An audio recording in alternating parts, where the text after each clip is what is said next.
This report is so boring. Numbers, accounts and statistics. I hate it. I'm an artist. When I was younger, I used to write short stories, novels, poems, and I was good at it. What has happened to my inspiration? What am I doing here? A publishing house, that's where I would like to work. Okay, Victoria, stop dreaming. Let's get back to the report. The boss wants it on his desk at 5 this afternoon. Oh, isn't there anything more interesting to do? Like listening to some good music.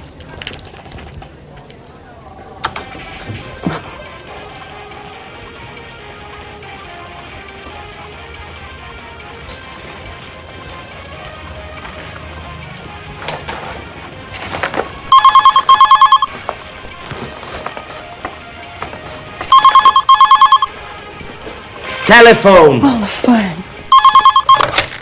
Hello, this is Victoria Lee. Oh, Lucy, what can I do for you? No, I'm not busy. Well, actually, I am very busy. I have to write a boring report for the boss. Anyway, what is it? Is there a problem? What? Mr. Lewis wants to speak with me. Really? Yes, of course. Put him through. Good morning, Mr. Lewis. It's a pleasure to hear from you. How are you? I'm fine, sir. What can I do for you? Yes, I know the product. It's very interesting, innovative, and the marketing department thinks it has a lot of potential for the international market. What? Me? Really? Thank you, sir. Yes, immediately. Yes, Victoria. Today is your lucky day. Bye-bye, boring report.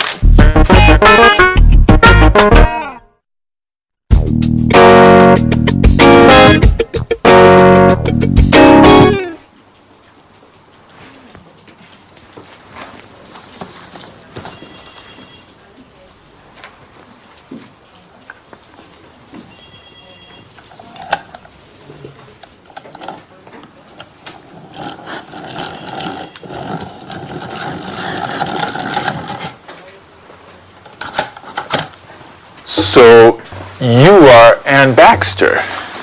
Yes, I am. I'm sorry. Really, I'm so sorry. Nice to meet you.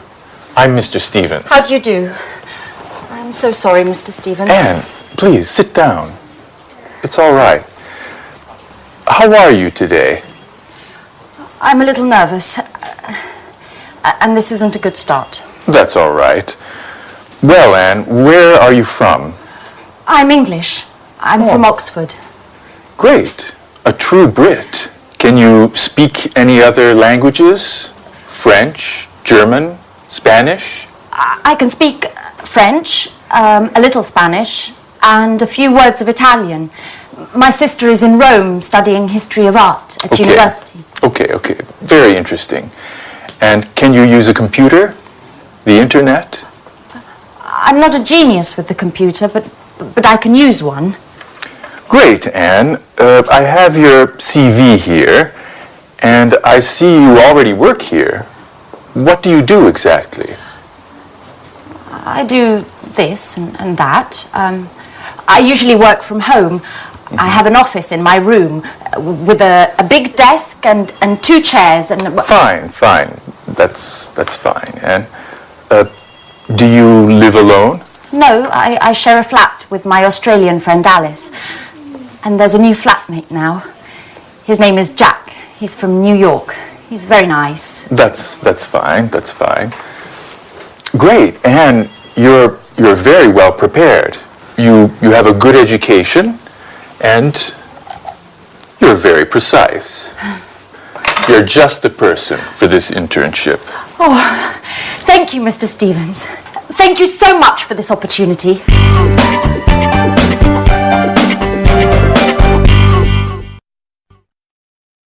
Good. Now, let's see if you know the names of jobs and professions. I will mime a job and a profession. You try and guess what it is. All right? Number one. What's this? What's my job? Ladies and gentlemen, what would you like to eat this evening? What am I? A waiter. Exactly, a waiter. Now, this one, what's my job?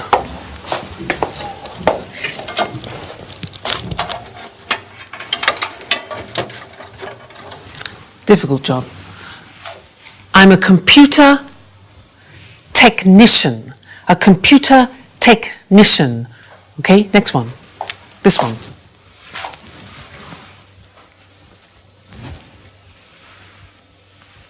What's my job? No, I'm not a policeman. I'm a policeman. A policeman. Be careful of the pronunciation. Next. What's my job?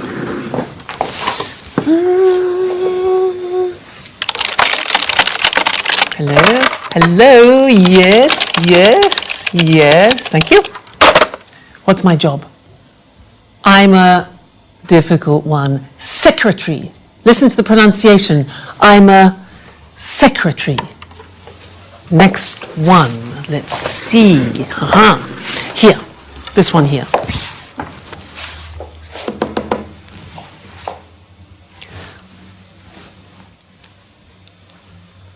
What's my job? I'm a conductor. I'm a conductor. All right, and this one here.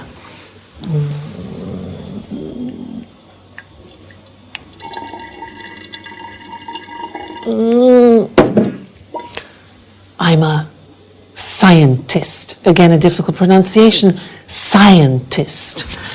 This one here. That's 78 for the chips, and then 20 for the chicken. That makes... that'll be €79, madam. Thank you. I'm a cash assistant. A cash assistant. All right. Next one. This one here. Follow me. You see this beautiful monument that we have in the city of Florence is the Duomo. What's my job? I'm a tourist guide. Listen to the pronunciation. I'm a tourist guide. This one, this is difficult. Ladies and gentlemen of the jury, I believe that this man is innocent. My job? I'm a lawyer. A lawyer. Next, this one.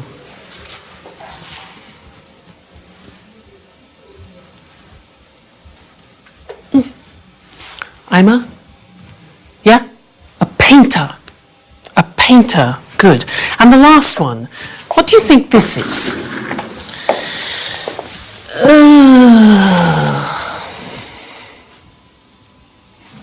I'm retired. I have no job. I'm retired. So, what's your job? What's your father's job? What's your mother's job?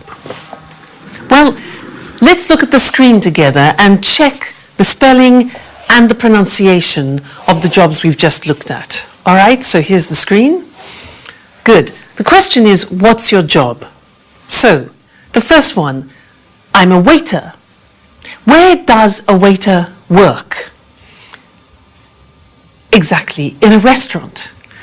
Next one, I'm a computer technician. Where does he work? Exactly, in a company. I'm a policeman.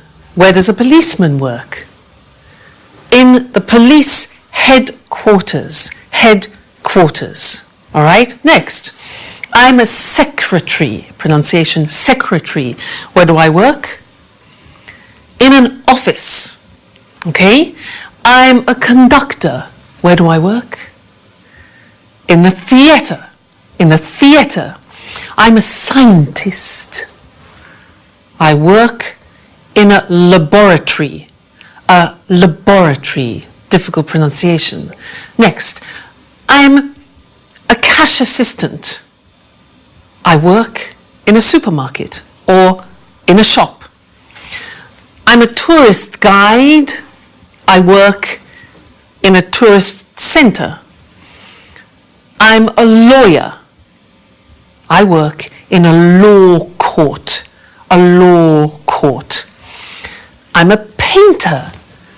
I work in a studio. I'm retired. I don't work. I stay at home. Okay? Now, those are some different jobs and professions. Now, let's look at some of the questions that you can ask people about their jobs. Let's look at the screen again. You could ask, for example, do you like your job? Or you could ask, do you have responsibility in your job? Or what about this? Do you have a good salary? Does your salary reflect your job? Or training, education. Do you attend training courses? Another one, this. Do you have promotion prospects? Promotion prospects. Another one, are the working conditions good? Are the working conditions good, like holidays, for example? Then, do you meet a lot of people? Do you meet a lot of people? And one more, is your job creative?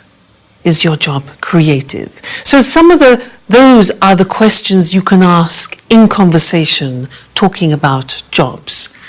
Good. Well, that's the end of the first lesson, and I look forward to seeing you in the second. Bye.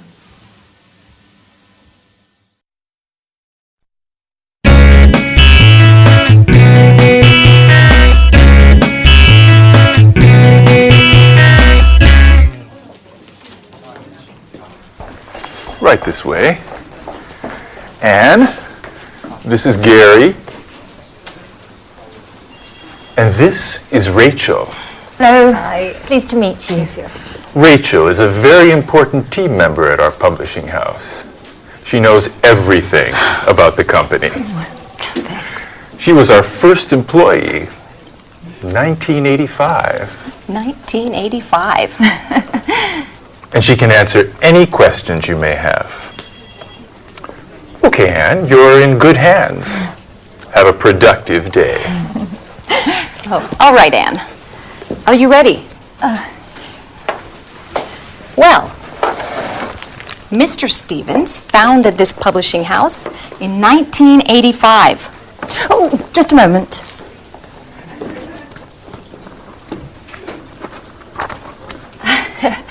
Okay. I'm ready now. Our first product was a children's book. It was very successful and sold more than 3 million copies. We had 20 different translations. Over time, the company changed and diversified, and we have now fiction, cookbooks, and tourist guides. Cookbooks and... I'm sorry, I didn't catch that. Tourist guides. We also have an encyclopedia of history and one of art history. Sometimes we publish economic texts, and our catalog with over 10,000 titles makes us one of the most important publishers in the country. 10,000. We also employ more than 150 people. Is everything clear? Yes, I think so. Okay, as you know, this is Gary. He works in the advertising office, where he develops new client contacts and keeps in touch with our authors. Pleasure to meet you, Anne. It's so nice to have such lovely colleagues in this company. Fine, Anne. Okay, let's move from theory to action. Okay. This is your desk. Here's your computer. Mm-hmm. You know how to use one, don't you? Yes. As I told Mr. Stevens, I'm not... Okay. No need to waste time. Okay. Over there is the fax and the photocopier. Right, okay. There's a coffee machine in the hall over there. But please, few breaks and keep them short. Do you understand? Yes. Excellent, Anne. Get to it.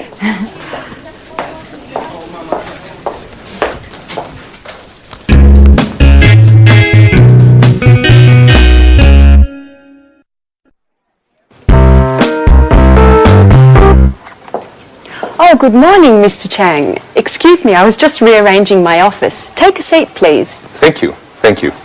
It looks very nice here. Thank you. Well, before we begin to talk about our new product, I would like to give you some information about our company. Speedmaster Spectre is a multinational company which specialises in well-designed, high-tech sporting goods. Founded in Los Angeles in 1995, we now have 15 branches worldwide. That's very interesting, Mrs. Lee.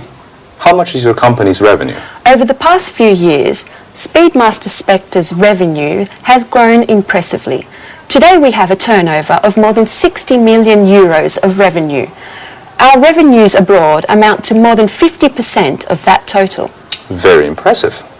And what are your target markets? We have product lines for men, women and children with gear covering head to toe. Our brand is synonymous with reliability. Speedmaster Spectre is trusted around the world and we are considered one of the leaders in our sector. Great. So, what can you tell me about this new product? This is a revolutionary new tennis shoe.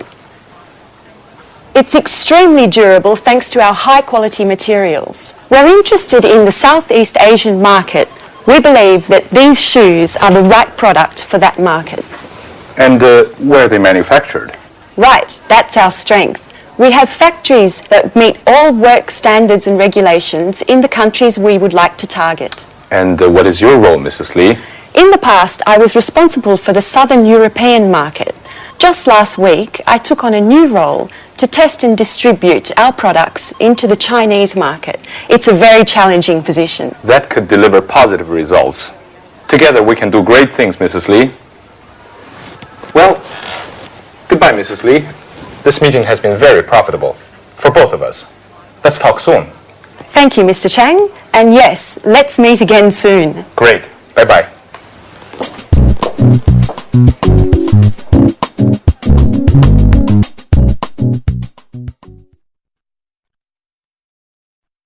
Now, we just saw Victoria doing a presentation of her company, Spectre, and I would like to look at the questions that we usually ask about companies. Let's look at those together on the screen. So, the first question we usually ask is about the type of company. We say, what type of company is it? For example, a multinational, a private, a public, a family company. Another question we often ask is about the main or the principal activity. So the question would be, what does the company do, or what is its main activity? For example, manufacturing or engineering or production.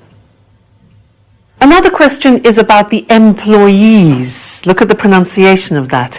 Employees, that's the name for the people that work in a company. So the question could be, how many employees are there? Another question we often ask is about subsidiaries or branches, which are small companies directly linked to the main company. And the question could be, does it have any branches? Does it have any subsidiaries? Another question important for us is the location. Where is the company located, or where is the company situated? And then we need to know about the products, the number of products, for example. So we could say, how many products does the company have, or does it have a large product range? And then the last thing, which is very important, is the money. And when we talk about the sales, the profit, etc., we talk about turnover or revenue? And the question is, what is the annual turnover or revenue of the company? Okay, so those are typical questions. Now, let's look at some answers. In order to do this, I want to compare Spectre, which Victoria works for, and then I want to look at the company that my brother owns, because my brother has his own company. He's the owner-manager of the company. He's the director. But it's very different to Spectre. So let's look at the difference between them, and let's look at the screen. Now, if you can see, Spectre is a multinational company. It's a very big company. But my brother's company, which is called Decorate, is a small family company. Now, Spectre specializes in sports goods, especially these high-tech shoes. But my brother's company, Decorate, produces kitchenware, objects like this. Kitchenware, things for the kitchen. The employees. Now, in Spectre, they have 1,500 employees. It's a big company. But in my brother's company, there are only 37 employees. Then the branches. Well, Spectre is a multinational. It has 15 branches and factories abroad. But my brother has only one head office. What about the location? Well, Spectre is located in America, in Los Angeles, but my brother's company is located in Manchester, in England. Then, the product range. Well, Spectre, this company has many products. It has 140 products. But my brother's company only has 20 so far. Then, let's think of the turnover. Well, Spectre has a turnover of 60 million euro. My brother has a turnover at the moment of 750,000. But that's not bad. So that's the language that we use when we're talking about companies in general. So next time in the third lesson, we'll talk about something new. And I'll see you then. Bye.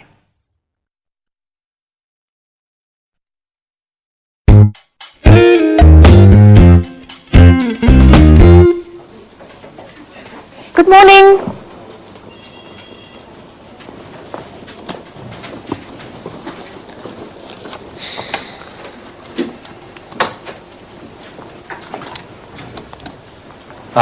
So, are you ready? Yes, quite ready. Okay, then let's begin.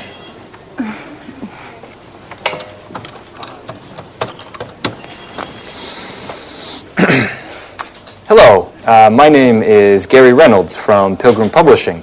May I speak to Mr. Jones? Mrs. Jones, how are you? And how is that wonderful apple pie of yours? I'm fine, thanks. Certainly, I'll hold.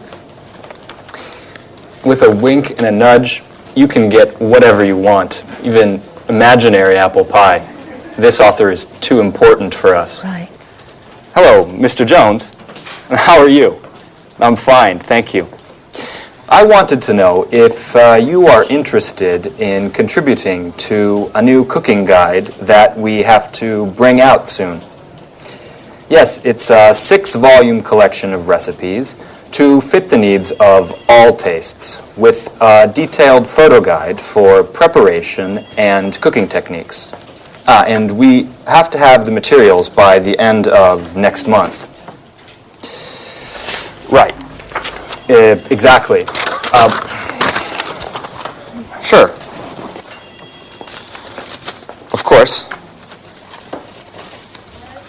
Yes. Excuse me. Could you hold on for a moment? Anne, that's enough. Stop now. I can't concentrate. Sorry, Gary, sorry. Yes. So, as I said earlier, if you accept, I can send you a copy of the contract that you should sign and return. No, I'm sorry. We can't wait until next Tuesday. Well, I'll have to check with my boss. I need to ask Mr. Stevens if we can organize a meeting for next week. In the meantime, do you need any prep materials? No, no problem at all. I can send you an email immediately. Okay, goodbye. It was a pleasure speaking to you.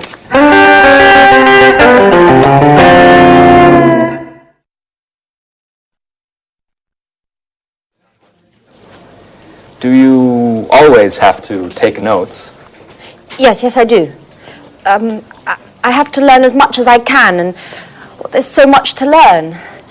I study my notes every evening. What a model colleague. You're so serious, so diligent, and an absolute nut about cleaning. Truly an asset to this company. You're making fun of me. No, of course not. It's such a shame. Such beautiful eyes shouldn't only read all the time. Come on, Gary, stop it. Let's get back to work. Okay. I mustn't pay you any compliments then.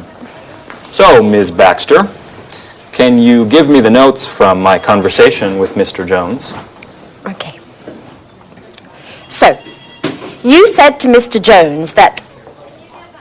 Oh, I have to start from the beginning, right? Anne, calm down. It's not an exam. I know what we should do. You should try a telephone call. Me? Oh, no. No, I'm not ready yet. Sure you are. It's not that difficult. Okay. Here, Who do we have to call next? try to call Mr. Clifford. All right.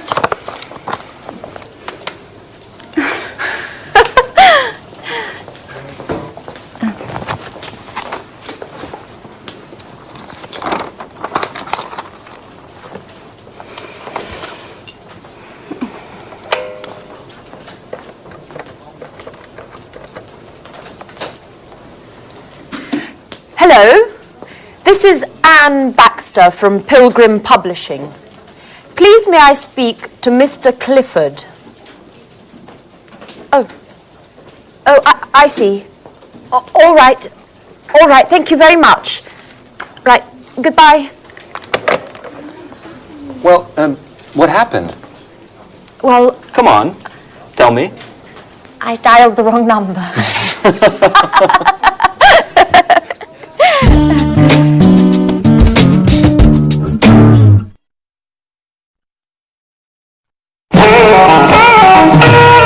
So, Mr. Stevens, may I begin to explain our typographic services? Just a moment, Mr. Richardson. I'm still waiting for our new intern. She has a lot to learn, and I think our meeting would be very useful for her. Good morning. I'm sorry I'm late, Mr. Stevens. Never mind, Anne. Anne, this is Mr. Richardson. How do you do? Good morning. Anne, I see you've had your hair done. Very nice. Oh, thank you, Mr. Stevens. It looks like you were out late last night. I hope you had fun. Were you at a party or perhaps a club? Oh, no. I was at home. Actually, it was quite a difficult night, and... Anyway, I don't want to bore you with my personal problems. Right. So, Mr. Richardson, tell us about your typographical services then. Founded by Charles Emerson, Montex has been active in the typographic market since 1985. From the beginning, we have been known for our innovation and high-quality products. Mr. Emerson's children, John and Lucy, have continued the tradition by improving and enlarging the family business. The first Montex office was located in Russell Street. Oh, Russell Street! That's where the flower market is. I went there just the other day and bought 2 beautiful yellow orchids. I'm sorry. I'm sorry, Mr. Richardson. I didn't mean to interrupt you. As I was saying, over the years and following changes in the market, our company has diversified and extended its line of products. We've purchased the latest technology, offering our customers the best package available on the market today. In 2000, we moved to a larger office space in order to improve production. Our new headquarters are located in Rodney Road, and we have approximately 55,000 square meters at our disposal. Well, that's a huge space. Yes, that's right. It's very big. Anyway, our first success was with brochures, marketing flyers, pamphlets, and company catalogues. We also provided business cards and general printing services. Over time, we moved into book publishing as digital technology and expansions in the market gave us the skills to enter the market. Currently, we're equipped to provide highest quality publishing at an extremely competitive price. Our current capacity is more than 100 million pages per year.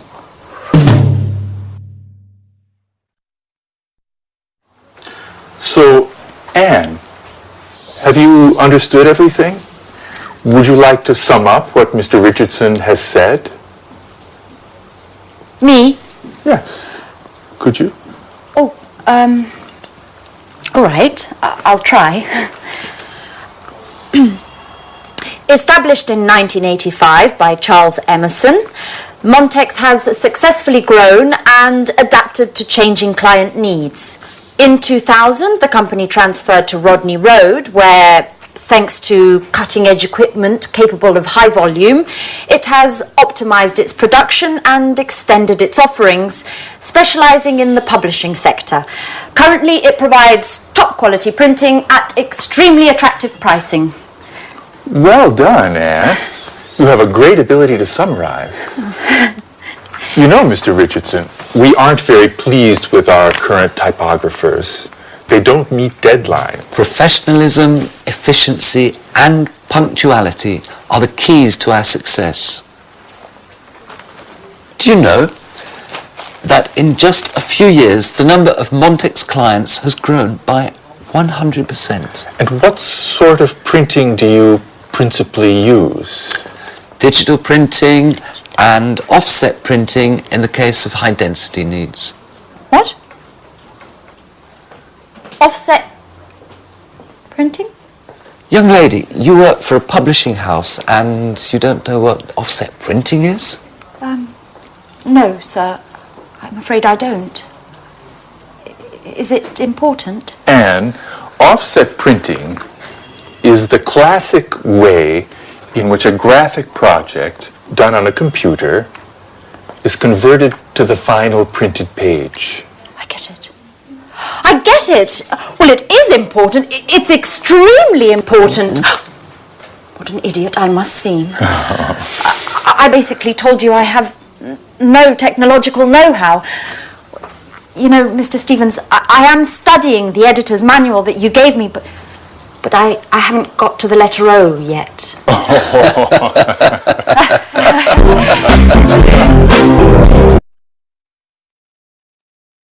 Good. Now, let's look at company organization. As I said before, companies are usually divided into departments. So let's look at some different departments in a large organization. For example, you can have human resources. Now, human resources is usually personnel, it's training. Training is like education, and it's wages and salaries. Human resources. Another department is finance. Now, in finance, you usually have the areas of purchasing, which is buying things, also customer accounts and other financial services. The next department is production. Now, in this particular department, you have producing the goods, you check the quality, you do the packaging, and you distribute the goods to customers. That's production. And the last one we're going to look at is marketing. And in marketing, you advertise the product and you organize sales. So, here they are: human resources, finance, production, and marketing. Now it's your turn. I am going to describe some activities in these departments, and you must decide which of the department the activity is in. Okay? I'll give you an example. For example, which department recruits staff? Recruits, that's a difficult verb. Takes on staff. Which one? Human resources, finance, production, marketing. Exactly, human resources. Now, you go. Which department creates an image? Creates an image. Marketing. Good. Next one. Which department manufactures and produces the goods? Oh, that's easy. Production. All right. Next one. Which department, very important, pays salaries? Salaries. Human resources, exactly. Next one. Which of these departments packs the goods in boxes and in crates? Which packs the goods? Packaging. Marketing, no. Production, exactly, it's production. All right. Next one. Which of these prepares invoices? Now, do you know invoices? Invoices are like the bills that you send to customers or suppliers. Which one? That's a job for finance. Exactly. Next one. Which department checks the quality of the goods? The quality? Marketing? No. Production. That's it. Good. Next one. Who trains the staff? Who teaches the staff? Who organizes courses? Yeah. Human resources. All right. Now, who dispatches the products? Dispatches, that sends the products. Which one? It is production, actually. It's production. This is easy. Which one designs an advertising campaign? An advertising campaign, obvious. Marketing. Okay. Who does the budget, taxes, and investment? Clear, yeah? That's finance. Finance department, taxes. Now, who purchases? That's a difficult verb. Who purchases? That means buys. Who purchases supplies? Who purchases things for the company? Which one do you think? Marketing, production, human resources?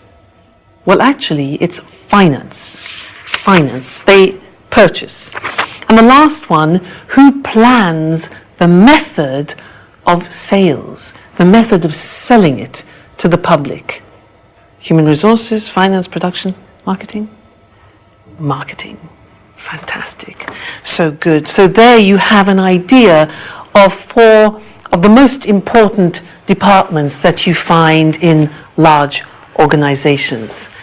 Well, that's all for now, and I look forward to seeing you in the next DVD for some more Business English. So goodbye for now.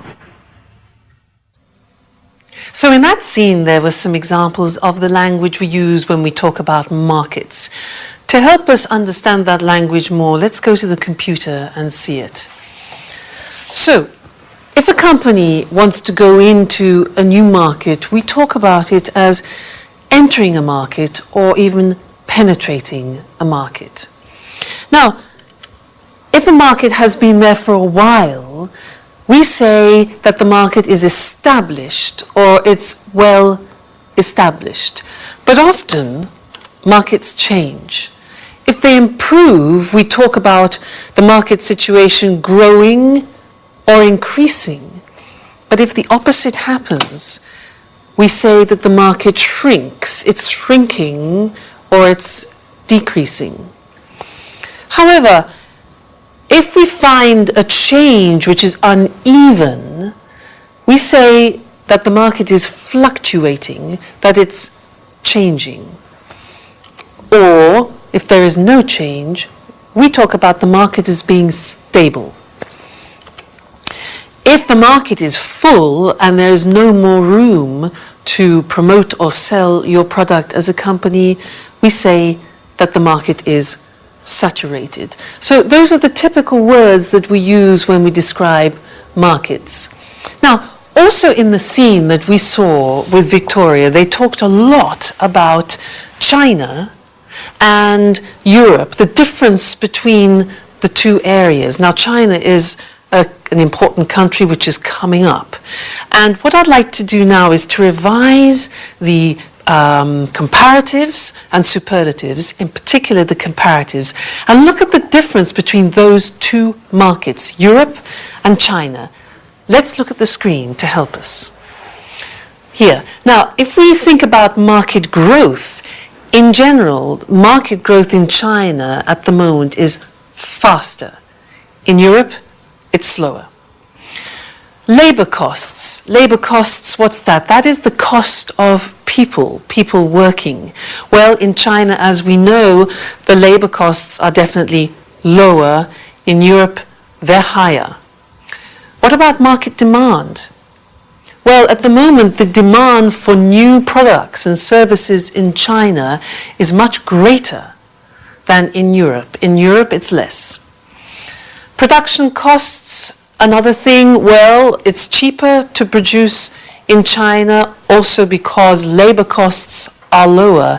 In Europe, it's more expensive. So many companies are moving to China for that reason. How about production time? Well, usually it's much shorter. It takes less time to produce in China than it does in Europe, where it's longer. But what about high tech? Well, usually high tech in China is less advanced than it is in Europe. Europe is still more advanced. That might change though. And then design. Well, I would say that in China the situation is more traditional, whereas in Europe we are still more innovative. We're more innovative. So that's an example of how you can compare different world markets. Great. Well, thank you, and I'll see you in the next lesson for something new. Bye. Hello, and welcome to Business Talk, the program dedicated to talking about business skills and techniques. Today's program is all about brainstorming, a very popular conference technique designed to obtain the maximum number of ideas relating to a specific subject. In a bit, Lucy and I will give a short demonstration so you can see what it is all about. But first of all, what does brainstorming mean? And why is it used? Well, people put their ideas together with the aim of finding a solution to a specific problem. Exactly. It's a group activity. All the members suggest ideas and their contributions then stimulate new ideas. And the first rule is any idea is acceptable. Sometimes it's the most outrageous idea that can help generate a solution to the problem. The ideal number of people for a brainstorming meeting is from 3 to 8. Too many people could get a bit out of hand. Well, even 8 people calling out ideas and making comments could get chaotic, so it's useful to have a facilitator, a person who doesn't contribute but keeps the session on course and records the ideas on a flip chart. And although this is a common technique used in the corporate world, you might be surprised to know that during a brainstorming meeting, all hierarchy and roles disappear. The philosophy behind this strategy is to create a real sense of democracy within the group, so that everyone feels their opinions are valued. Now, there are certain principles to follow so that brainstorming works well. But before we look at these, let's do a little brainstorming so you actually see how it works. Okay, now there are only 2 of us, and there should really be 3 or more people in a brainstorming meeting, but this is just to give you an idea. So listen carefully to the language we use. Let's imagine this situation. Our company needs to increase its production space. A brainstorming meeting has been organized to gather some ideas. Let's start. How about opening a second factory somewhere? What if we close this factory and open a larger factory out of town? Let's explore the possibility of opening a larger factory for production and keep this space to make the shop bigger. Perhaps we could rent the building next to the factory. Why don't we look into renting part of the building next door? What about sharing a production space with another company? Couldn't we examine the possibility of building a third floor? Let's try to reorganize the space we have. What if we organise 4 shifts a day instead of 3? We could relocate our administrative staff and keep production here. How about keeping the production here and renting some office space for the administrative staff? Would we be able to reorganize the shop floor space? Why don't we try moving all the production to China? We could move part of the production to China. What about closing part of the production line? Couldn't we rethink the production line? How about keeping the production of smaller items here and moving the production of larger items to China? Okay, we're going to stop here because we're running out of time, but this process could go on for much longer until enough ideas have been collected. At this point, a short list is made of the best ideas so that they can be carefully evaluated by considering how each one would work in practice. So the aim is to conclude the brainstorming session with 1 or 2 good ideas that can be put into action and hopefully solve the problem. Did you notice how we didn't stop to judge or analyze the ideas as they came up? Well, that's because if each idea were to be discussed during the actual brainstorming, the ball would never get rolling and too much time would be wasted.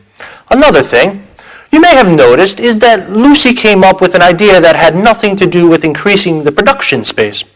She suggested working 4 shifts instead of 3, which wouldn't solve the problem of space at all.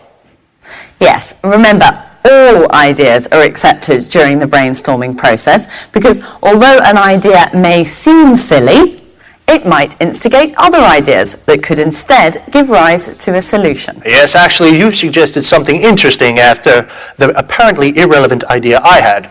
Well, I'm afraid our time is up for today. See you soon. Bye-bye. Now, as we said in the programme, the language you use to put forward your ideas during a brainstorming session is really important. So, what kind of language should you use for brainstorming? Clear, well-structured sentences, for example, are essential for this technique to be effective. And don't use any imperatives or rhetorical language. Remember, the aim is to create democracy within the group, and everyone should feel that their ideas are valued. Do you remember how we make suggestions? Let's, how about? These are the expressions we use in a brainstorming session. These expressions open the way to more suggestions and encourage other members to participate. Let's look at some of the structures we used during our brainstorming session. How about opening a second factory? What if we open a larger factory out of town? Perhaps we could rent the building next to the factory. Couldn't we build a third floor? Let's try to reorganize the space we have. Would we be able to reorganize the shop floor space? Why don't we try moving all the production to China? We could move part of the production to China. What about closing part of the production line? Notice how all these suggestions promote group collaboration. Brainstorming is a group activity, so it's important to make everyone feel part of a team. Okay, now let's see if you've understood. I'm going to make some suggestions as though I were in a brainstorming meeting. and then we'll see which are tentative suggestions and which aren't. Ready? We could rent another factory. Let's build another floor. I think we should close part of the production line. How about moving production to China? Why don't we try relocating the administrative staff? In my opinion, we should open another factory. Couldn't we reorganise the space we have? So, of these 7 ideas, 2 are not actually suggestions. Which 2? Yes, the 2 that started with I think and in my opinion. It's essential that in brainstorming you don't try to assert your own opinion. What's important is to work as a team.